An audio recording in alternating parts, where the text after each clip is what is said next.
Mesdames et messieurs, bonjour. Une fois de plus, bienvenue sur Impact Spirituel.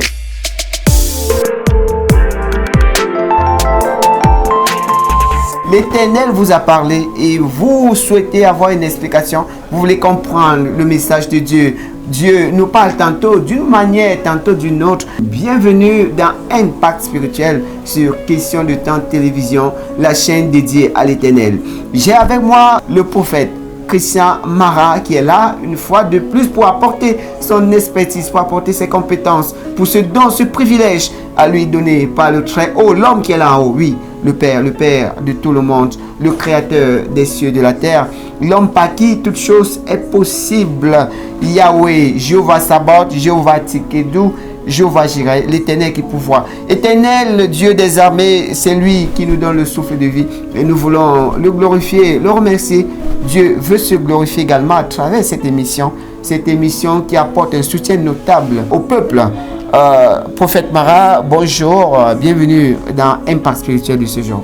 Merci, bonjour, bien-aimé en Christ, frère Champouna, que Dieu vous bénisse. D'accord, vous voulez bien rappeler l'importance de cette émission, l'explication des rêves, des songes. Ok, je voudrais d'abord dire merci. Comme tout d'ailleurs, il faut toujours rappeler l'importance des visions et des songes. C'est Dieu qui parle de façon audible par la parole, par les prophètes et par ses serviteurs. Donc Dieu nous parle pour nous ramener, selon Amos 3, verset 7, l'Éternel ne fait rien sans avoir révélé à ses fils des prophètes. La révélation, Apocalypse, Réma, Dieu parle, Dieu parle.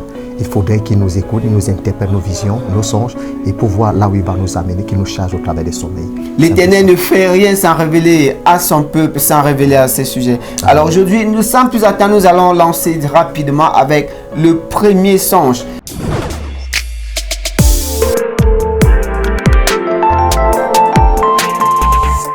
Le premier songe qui a été donné par Jonathan. Jonathan, j'ai été mordu par un serpent et j'ai ressenti la douleur comme si c'était dans la réalité. Alors, prophète Mara, Jonathan qui nous envoie ce message, ce songe, il a été mordu par un serpent et il a ressenti la douleur comme si c'était dans la réalité. À son réveil, voilà, il aimerait bien comprendre qu'est-ce que ce songe pouvait bien. Ok, ce que je vais dire à Jonathan, c'est que lorsque Jonathan, frère Jonathan, lorsque vous vous trouvez en train d'être poursuivi soit par un serpent, soit par un chien, par un animal tellement féroce, la Bible appelle ça un combat de totem. Donc c'est un serpent léviathan, un serpent fuyard. Et dans Apocalypse 12, verset 7, la Bible dit c'est un dragon ancien. Et lorsqu'on parlera de cette image de totem, forcément c'est un sorcier, c'est un homme qui prend la force de ce totem pour te poursuivre. Donc tu as reçu les poursuites de nuit. Il a pris la forme de ces serpents-là. Bien, ce que vous devez comprendre, c'est que lorsque un totem se met à vous poursuivre et qu'il n'a pas arrivé à vous mordre, c'est que c'est une bonne chose. Vous avez vaincu. Mais là, comme vous avez été mordu, ça veut dire tout simplement il faut prier sur le frère Jonathan afin que cet endroit-là quitte et disparaît. D'accord, le frère Jonathan dit bien, prophète, j'ai été mordu par un chien. Et j'ai ressenti la douleur comme si c'était dans la réalité. Ça veut dire qu'il a dû ressentir ce pincement quand vous recevez une piqûre. Voilà, il a dû ressentir ce pincement et là, il insiste là-dessus comme si c'était dans la réalité. Il aurait ressenti ça comme si en réalité le chien l'avait effectivement mordu. Alors moi je m'interroge, prophète, cette morsure ne transmet pas un sucre venimeux dans le sang de Jonathan, par exemple. Effectivement, mais c'est une affaire spirituelle. Voilà, quand on est mordu par un serpent ou par un chien, c'est aussi au niveau du plan spirituel. Maintenant, qu'est-ce que c'est que cette morsure? Ça porte en nous un mauvais sang, ça peut monter au niveau du cerveau. Vous allez voir des personnes qui sont ivres d'esprit, c'est-à-dire n'arrivent plus à bien communiquer, n'arrivent plus à bien commémorer. La personne devient bête du coup comme ça. Tu as fréquenté, tu deviens comme zinzin. C'est toutes ces choses-là qui créent comme nourriture de nuit, comme venait d'aspi, comme venait de serpent. Mais la bonne nouvelle, la Bible dit, ce que je pourrais conseiller à Jonathan, c'est que lorsque vous traversez ce genre de vision, dès que vous vous réveillez, rassurez-vous de déclarer, de prophétiser et d'annuler. Parce que ma Bible dit dans Proverbe 18, verset 21, la vie et la mort au pouvoir de la langue, quiconque déclare en mangera de fruits. Et comme je le dis toujours dans Luc 10, verset 19, tout pouvoir m'a été donné de marcher sur le serpent et sur l'aspic. Donc Jonathan, tu as reçu le pouvoir en tant qu'enfant de Dieu. Déclare, arrête l'endroit là où tu t'es senti mordu cette nuit-là. Tu vas ressentir parce que même il y aura cet impact-là. Et prie et prie. S'il y aura possibilité, au travers de cette meilleure chaîne question de temps, télévision, appelle, et nous allons entrer en contact, nous allons prier pour toi, Jonathan, et l'Éternel va renouveler, parce que la Bible dit il n'y a rien qui soit caché, qui ne soit révélé. C'est l'Éternel Dieu. D'accord, pasteur, mais on a parlé de la morsure du serpent. Vous parliez tantôt d'un totem. Quel est le rapport? Oui, parce que c'est sur le plan spirituel. Chaque sorcier, lorsque je parle de totem, il y a ce qu'on appelle le clan de sorcellerie. Chaque sorcellerie, esprit familial, esprit générationnel, esprit du village, est représenté par un totem. Donc c'est ça. Lorsque quelqu'un veut vous poursuivre, il prend toujours la forme d'un totem. Et vous allez voir chaque village est représenté par le symbole d'un animal. Voilà. Chez nous, par exemple, c'est représenté par un éléphant. Et on dit Zokaduma, c'est-à-dire l'éléphant ne tombe jamais. Or, qu'est-ce qui s'est passé? Les ancêtres de ce village ont dit on ne va jamais tomber. Donc, vous voyez l'éléphant qui est symbole du totem du village, mais en même temps, il y a une puissance. Vous voyez, à Ebolowa, on dit, Ebolowa, ça dit le chimpanzé pourri. Et à Konolinga, on parlera de Kanga.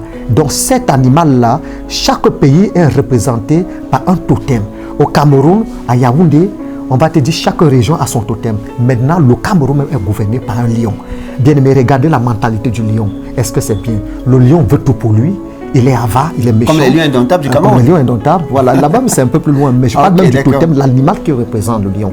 Comme le lion du Cameroun. Mais le lion est ingrat, en fait. Il est roi, il veut tout pour lui, il confisque. Est-ce que ce n'est pas la nature du Camerounais? Alors, pour ne pas se décaler de la vision de Jonathan, oui. Je voudrais savoir qu'est-ce que Jonathan doit retenir. Doit-il se méfier de sa famille, de son village? De quel totem? D'où est l'origine de ce totem? Bon, la vision ne nous a Parce pas que la question de Jonathan, il attend des explications. Il est question qu'il soit quand même édifié sur ce sujet parce que forcément, il est inquiet, il a été mordu, est-ce qu'il a été empoisonné? Est-ce que comment il va en sortir de là? Amen. Ce que je vais conseiller à Jonathan, parce que le totem qu'il a poursuivi ne nous a pas dit réellement s'il est du village, parce que le totem peut être le voisin de côté, c'est-à-dire le sorcier de ton quartier, ça peut être un collègue de service. Ouais. Voilà, donc il peut toujours sortir du village, comme il peut sortir du quartier, comme il peut sortir d'un endroit un peu plus proche. Mais ce que je vais dire à Jonathan, c'est de devenir totalement enfant de Dieu. La Bible dit, à cause du sang de l'agneau, ils l'ont vaincu. Lévitique 17, verset 7. L'Éternel parle, son sang parle et a fait expiation contre tout sang. Donc, le sang qui est entré dans Jonathan est un mauvais sang, c'est un venin. Et ce venin-là a pris le temps pour détruire la vie de Jonathan. Mais il y a un sang qui est au-dessus du sang de beaucoup. Et un sang qui est au-dessus du sang de taureau. Et un sang qui est au-dessus du sang de ce totem de le sang du Christ. Et c'est le sang du Christ. Amen. Donc je vais inviter tout simplement Jonathan à recevoir Jésus-Christ comme son Seigneur, son Sauveur et son véritable bouclier ce matin. Et il n'y a que lui qui pourra faire expiation de ce sang. D'accord. Pour ajouter de l'eau à votre moulin, je voudrais simplement dire à Jonathan, pourquoi le Seigneur aurait-il accepté que cela arrive? L'Éternel, il aurait fallu que Dieu accepte parce que rien n'arrive sans la volonté de Dieu. Est-ce que ce n'est pas pour se glorifier? Ça aurait tout simplement dit pour vous rejoindre, prophète. Jonathan devrait peut-être suivre la voie du Christ. Il devrait peut-être se rapprocher de Dieu. Amen. Parce que Dieu veut se glorifier. Amen. Dieu veut manifester sa puissance avec toi. Jonathan, tu peux être un instrument de Dieu. Tu peux être un vase que Dieu veut utiliser pour évangéliser, pour montrer sa toute puissance. Tu seras guéri, tu seras soigné, mais ton sang se verra expier, c'est ça? L'expiation, puis pas d'expiation. Voilà. Alors, ton sang sera nettoyé, ton âme, ton esprit également. Il suffit pour cela que tu te rapproches de Dieu, que tu saches qu'il y a un Dieu qui t'accompagne, qui veille sur toi, que ton guide c'est le Seigneur et que ton seul refuge c'est Dieu. Donc, rapproche-toi de Dieu. Jonathan, change de culture, change d'habitude, change de comportement. Rapproche-toi de Dieu. Prie, cherche à te rapprocher, cherche à connaître Dieu et à faire sa volonté. Je crois que c'est le seul chemin par lequel tu pourras être guéri parce qu'à partir de là, rien d'autre. Je pense qu'aucune médecine humaine, aucune technologie ne pourra te nettoyer de ce sang, de ce venin, de ce chien qui t'a mordu. Même pas la consultation heureusement, voilà. Aucun marabout ne va t'aider dans ce sens-là. Si ce n'est que d'empirer la situation. Justement, rapproche-toi de Dieu. Alléluia. Et je crois que tu auras la solution. Amen. Alors, merci Jonathan d'avoir sollicité Question de temps télévision dans Impact Spirituel pour expliquer cette vision.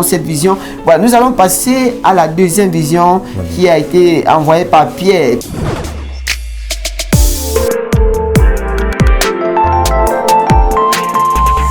Pierre dit ceci: j'ai bagarré avec mon employé toute la nuit, je l'ai tabassé copieusement Et j'ai constaté quelques jours plus tard qu'il a arrêté simplement le travail. Alors, Pierre, s'il te plaît, Pierre aurait, dans un chef d'entreprise, c'est un employeur, il aurait bagarré violemment, il aurait tabassé copieusement, d'après ses dires, dans une vision, et avec son employé, quelques jours plus tard, cet employé aurait déserté l'entreprise. Prophète, aidez-moi, j'aimerais bien comprendre. Ok, ce que je vais d'abord dire à Pierre, c'est qu'il est un chef d'entreprise. Et lorsqu'on est chef d'entreprise, cela attire vers nous de mauvaises ondes. Et il se pourrait que cet employé de mauvais augure, qui n'est pas bien selon la vision, est venu pour prendre possession des terres, des entreprises de Pierre, non pas sur le plan physique, mais sur le plan spirituel. Et cette bagarre qui s'est passée, c'est un enchaînement du dragon ancien, comme je dis, et les anges de Dieu. Et si forcément le lendemain, l'ouvrier est parti, il a pris la clé, voilà, la cour d'escampette, forcément c'est parce qu'il a compris qu'il n'a plus sa place là. Donc je voudrais dire à Pierre, la Bible dit l'Éternel a combattu pour moi le bon combat. Donc Pierre a été délivré tout simplement de cet employé, qu'il se glorifie en Dieu et qu'il continue à manifester la gloire de l'Éternel car l'Éternel est fidèle. Et je voudrais confier à Pierre ceci, de mettre totalement ses entreprises entre les mains de Dieu, parce que l'Éternel est avec lui. La Bible dit, je ferai de tes combats mes combats. Tu seras mon refuge, je serai ton bouclier. Donc il confesse ce Christ dans tout ce qu'il entreprend, qu'il garde son socle devant la main de l'Éternel. L'Éternel va lui délivrer toujours du fil du oiseleur, de la peste de ses ravages, comme il avait fait avec David, avec Daniel, qui se souvient du verset 6, de Daniel 6. La Bible dit qu'il y a eu des complots qui combattaient Daniel. Pourquoi? Parce que Daniel était présenté pour la royauté. Et il y a eu des complots à cause de cela. Bien-aimé frère Champlain, à chaque fois que la royauté va arriver dans ta vie, la grâce et la faveur, il y a toujours une preuve. D'accord, donc si je comprends bien, Pierre n'est pas trop fort, il n'est pas trop puissant, trop intelligent. Ce combat qu'il a gagné ne serait l'œuvre des anges de l'Éternel. Ne serait-ce que l'œuvre des anges de l'Éternel. Donc le combat a réellement eu lieu, mais sur le plan spirituel. Mais sur le plan spirituel. Voilà, donc il a gagné, il a remporté une victoire. Amen. Dieu l'a protégé, Dieu a protégé son entreprise d'un ravage, d'un cataclysme qu'aurait pu créer cet employé qui était une mauvaise graine. Ça aurait complètement dit que Dieu est avec lui, Dieu est dans son entreprise et qu'il doit désormais comprendre cela. Alors, Pierre, nous espérons que tu as bien compris que tu es sous la protection divine. Tu es un de l'Éternel certainement. Tu es une créature en fait, Dieu t'a choisi depuis le ventre de ta mère. Amen. Et aujourd'hui, il ne te reste plus qu'à lui rendre grâce, à lui rendre honneur, parce qu'il est avec toi. Alors j'espère que avant de finir, je voudrais ajouter à Pierre, lorsqu'on est de Dieu, on ne peut pas tomber. La Bible dit dans le livre d'Exode, Moïse était un loin de Dieu. Et dès sa naissance, on a tué tous les enfants de sa génération. Moïse a survécu. S'il y a un plan pour Dieu dans ta vie, Pierre, laisse-moi te dire, tes entreprises ne tomberont jamais. Amen. Continue à te confier à Dieu, sera ton avocat et ton bouclier. Amen, amen, amen. Ok, nous allons passer au troisième songe qui est de David.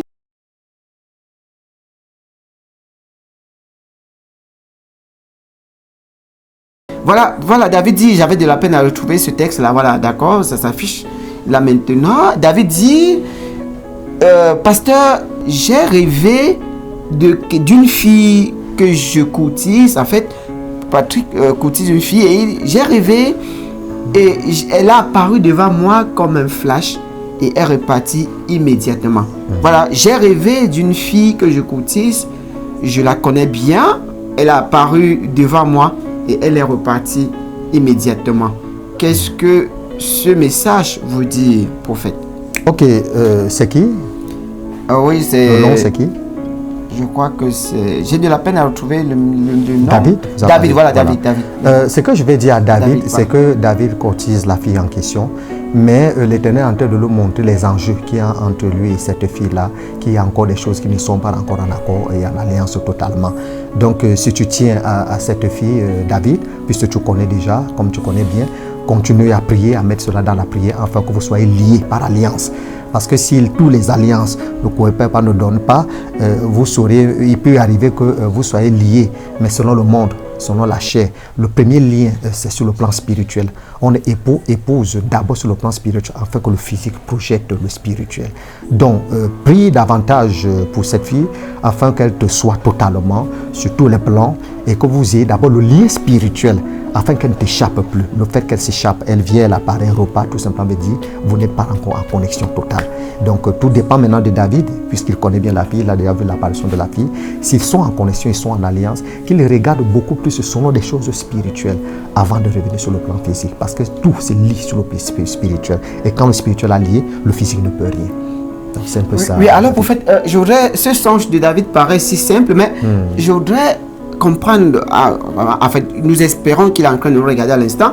Est-ce que le fait que cette fille apparaît devant lui n'est peut-être pas le fruit de son imagination poussée?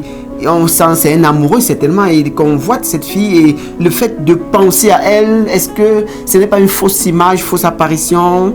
Le fait qu'il pense toi à cette fille, la voit un peu comme ça, comme en flash, est-ce que cela vient forcément de Dieu? Ok, gloire à Dieu. J'avais défini ici le rêve. J'avais dit le rêve est le résultat de nos passions. Mais effectivement, le rêve, on le reçoit dans le sommeil. On ne peut pas recevoir le rêve, par là-bas, c'est la vision. Et si c'est que ces derniers dormaient, il a reçu cela, ça peut peut-être être ça, mais comme ça peut forcément être ça. Et on avait dit que les visions aussi, ça peut être étant debout, comme étant dans le sommeil. Ce que je vais dire, lorsque l'Éternel est sur le point d'accomplir quelque chose pour nous, il faudrait d'abord que nous soyons en alliance spirituelle. C'est pour ça que nous ne devons pas courir derrière ces choses, nous devons courir derrière Dieu. Que ce soit l'homme de sa vie, la femme de sa vie, qu'on aime bien même d'ailleurs, on a des impressions, on a de l'amour. L'amour, il ne faudrait pas que ça soit trop dans l'amour éros. Parce qu'il y a trois amours, il y a l'amour philios, il y a l'amour éros et il y a l'amour agapéo. L'amour éros c'est sauvage, on ne pense qu'au rapport sexuel.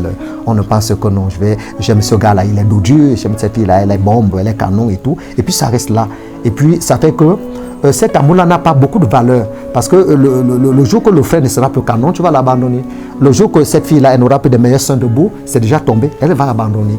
Donc nous construisons l'amour pour que l'amour glisse de l'état fluo, c'est-à-dire l'état fluo qui est l'état naturel. J'aime un homme, j'aime une femme, j'aime sa façon de marcher et tout. Voilà. Pour aller vers l'amour agapéo. Parce que c'est ça qui intéresse Dieu. Donc ça fait que au-delà de la beauté, au-delà de ce qu'on estime bien beau et ceci, il faut que ça aille vers Dieu. Parce que c'est Dieu qui bâtit. Et alors il faut bien dire que David ne nous donne pas exactement son état d'âme avec cette fille.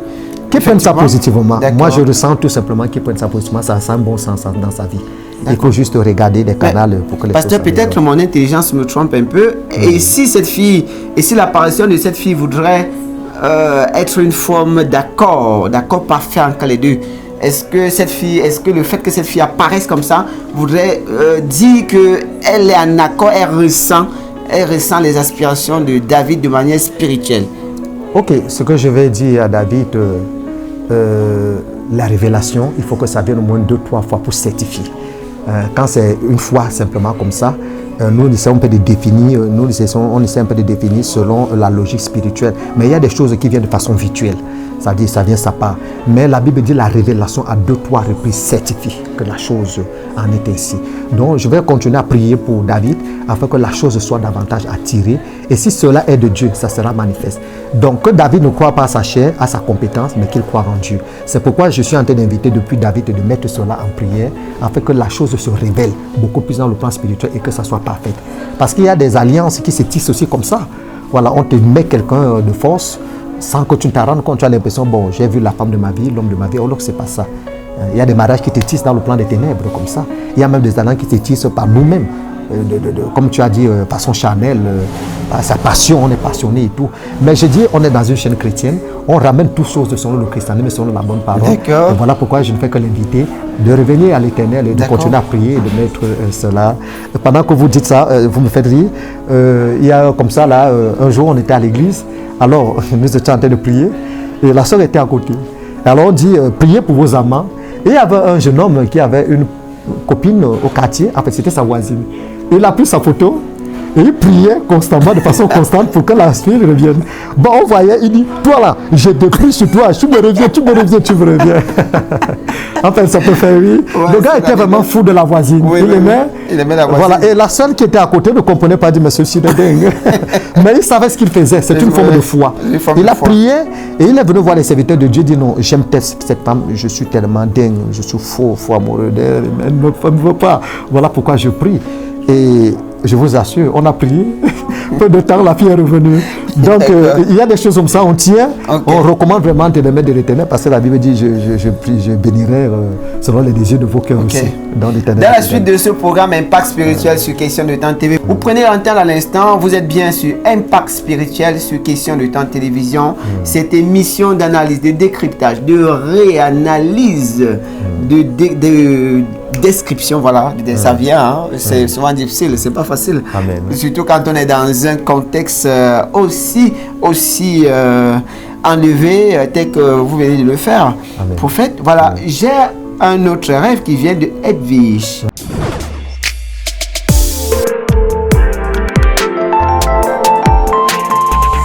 J'ai rêvé et dans ma vision, j'ai vu un homme vêtu de blanc descendre sur le mur de ma chambre et m'a fait un massage à l'endroit où j'avais mal. Prophète, qu'est-ce que ce rêve voulait dire? Oh, gloire soit rendue à Dieu pour la vie d'Edwige. La Bible dit dans Acte 7, à partir du verset 33, l'Éternel a écouté les gémissements, les pleurs, les plaintes, les doutes du peuple d'Israël. Et il envoie Moïse et il envoie un ange. Lorsque Moïse vient, c'est pour raconter nos douleurs et l'ange vient pour l'accomplissement. Et lorsque nous lisons Apocalypse 20, à partir du premier verset, la Bible dit, j'ai vu un ange descendre avec la clé de l'abîme et saisir le dragon ancien qui est le diable, il lia. Et nous revenons encore dans Deutéronome 23, à partir du verset 20. La Bible dit, je t'envoie un ange pour te suivre et pour t'accompagner, te donner ce dont tu en as besoin. Donc ce que j'ai besoin de dire à Edwige, c'est que l'Éternel a accompli ses vœux, ses besoins. Je ne sais pas là où Edwige était malade spirituellement ou physiquement, peu importe ce qu'il a, l'ange est venu essuyer les larmes de ses yeux. Il a ôté le mauvais manteau, la mauvaise couverture qui couvre les nations selon Isaïe 25, verset 7, afin d'essuyer toutes les larmes des yeux. Donc la visite de l'ange est l'accomplissement de Dieu dans la vie d'Edwige sur le plan spirituel qui montre que Edwige, à partir de cet instant, même si tu as la douleur sur toi, crois que Dieu t'a déjà guéri parce qu'il est sur le point de t'accorder sa grâce et sa main divine. Et oui, en effet, elle dit bien, il m'a fait un massage à l'endroit où j'avais mal. Donc, Edwige avait effectivement mal. Amen. Elle ne précise pas dans son message à quel niveau elle avait mal, mais elle aurait effectivement reçu un massage à un endroit de son corps où elle avait certainement mal. Et je pense, comme vous l'avez dit, cet homme, le symbole du blanc, cet homme vêtu de blanc. Ce n'est qu'un ange de Dieu. Un ange de Ce Dieu. n'est qu'un ange de Dieu. C'est pour ça que la Bible dit, il s'appelle Yahvé Rapha et il envoie une armée des anges qu'on appelle l'armée des anges Raphaël. Raphaël, c'est quoi? C'est le médecin de Dieu. D'accord, donc pour comprendre, ça voudrait dire qu'Edwige aurait demandé de l'aide à Dieu, elle aurait prié, elle aurait médité beaucoup, et justement c'est en réponse à ses pleurs, à ses gémissements, que Dieu aurait eu pitié d'elle et a envoyé son ange pour venir apporter la guérison. C'est bien ça? Amen, c'est bien ça. Ok, d'accord, Edwige, elle a souffert beaucoup, voilà. Elle a passé beaucoup de temps dans des douleurs, des lamentations et pas de suivi, pas de suite. Donc l'Éternel est le meilleur médecin et je pense que s'il a atterri, il a agi de cette manière-là, Edwige est déjà guéri. Mais je voudrais poser une question. Pourquoi Edwige aurait bénéficié de ce privilège de Dieu? Est-ce que Edwige l'a mérité parce qu'elle est pure, parce qu'elle croit fermement en Dieu, ou alors tout simplement, est-ce qu'il faut réunir certaines conditions pour bénéficier d'un tel privilège de l'Éternel? Bon, je ne connais pas son alliance avec Dieu, Edwige, mais je sais une chose, Dieu fait grâce à qui il veut. Dieu fait grâce à qui il veut. Dieu fait pleuvoir sur les bons et les méchants. Nous n'allons pas en vouloir à celui. Mais une chose est certaine, la bénédiction, elle est certaine, mais c'est pour un temps. La seule chose que je vais dire à Edwige, c'est que l'Éternel a visité. Maintenant que qu'Edwige s'accroche totalement à Dieu afin de bénéficier davantage des bienfaits de l'Éternel. Donc, elle peut recevoir la guérison alors qu'elle est dans l'imperfection ou bien elle est dans l'incirconcision. Mais Dieu l'invite à la circoncision afin de recevoir. Vous savez, la maladie, tout est esprit. Satan est esprit, Dieu est esprit. Et la Bible dit, lorsqu'on chasse un esprit, on ne tue pas un esprit. On chasse un esprit, il va dans des lieux arides. Il attend le bon moment. Et s'il revient, il revient avec 7 autres catégories qui sont plus fortes que lui. Donc, une manière de dire simplement à Edwige de veiller davantage. Si Dieu a fait du bien pour accorder la bénédiction, la guérison, maintenant qu'elle reste dans l'impact de la prière. et qu'elle soit constamment, de façon permanente, dans ces chaînes Question de temps 2 auprès de son serviteur. Je pense qu'elle aura du bien parce que l'Éternel va autant bénir. Amen. Quelque chose me dit qu'Edwige est une fervente croyante de l'Éternel et que certainement elle a mérité ce soin particulier de l'Éternel. Et selon la double portion. C'est la double portion, d'accord. C'est donc sur ces thèmes que nous mettons un thème à cette édition d'Impact spirituel sur Question de temps télévision. Nous remercions également tous nos téléspectateurs, toute l'équipe technique qui n'ont cessé d'œuvrer, de manifester leur courage pour la réalisation de ce programme.